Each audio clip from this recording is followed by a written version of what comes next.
Chapter 5. Warships on the Waves. "We found our story," said Jack. "Yay!" said Annie.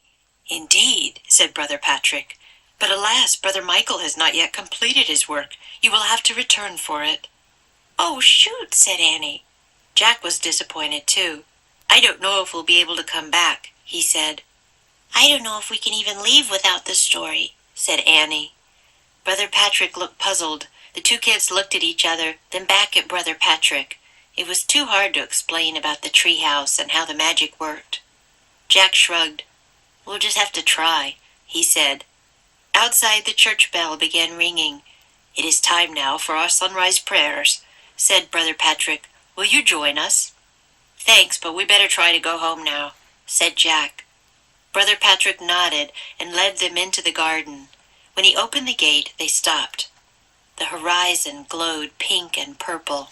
The sun had started to rise. No one spoke as the great fiery ball rose slowly over the ocean. Finally, Brother Patrick broke the silence. "Shine, O light of the sun," he said softly, "on this day filled with wonder." "That's beautiful," said Annie. Jack smiled. He agreed.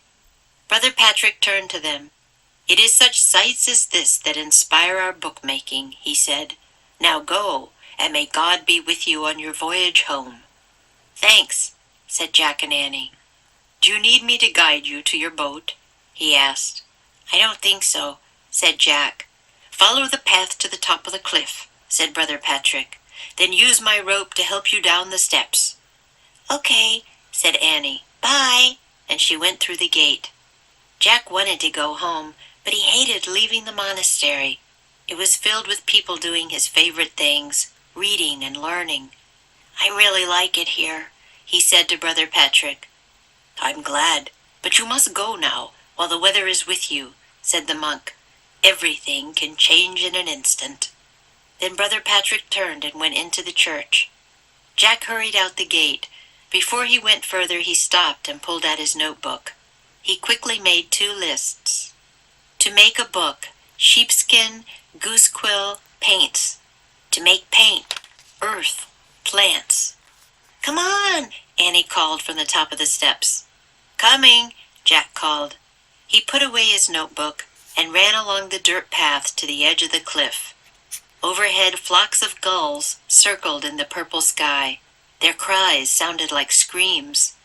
"What's wrong with them?" Jack said. "Maybe they always do this at sunrise," said Annie. "Let me go first." Clutching the rope, she started down the steps. Jack grabbed the rope and started down. The birds' cries went on. They worried him. They sounded like warnings. Jack reached the rocky ledge and let go of the rope. "Let's go," Annie called from the treehouse. Jack looked at the horizon one last time. His heart nearly stopped. A ship was outlined against the sky. Behind it, he saw 2 smaller ships.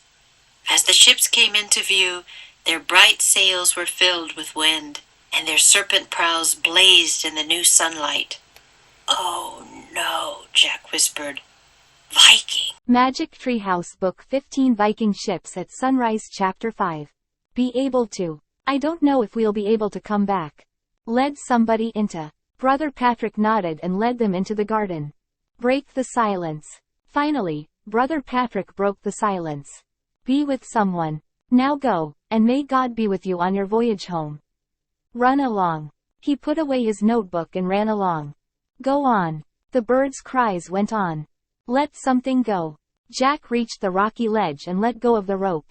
Come into view. As the ships came into view, their bright sails were filled with wind and their serpent prows blazed in the new sunlight.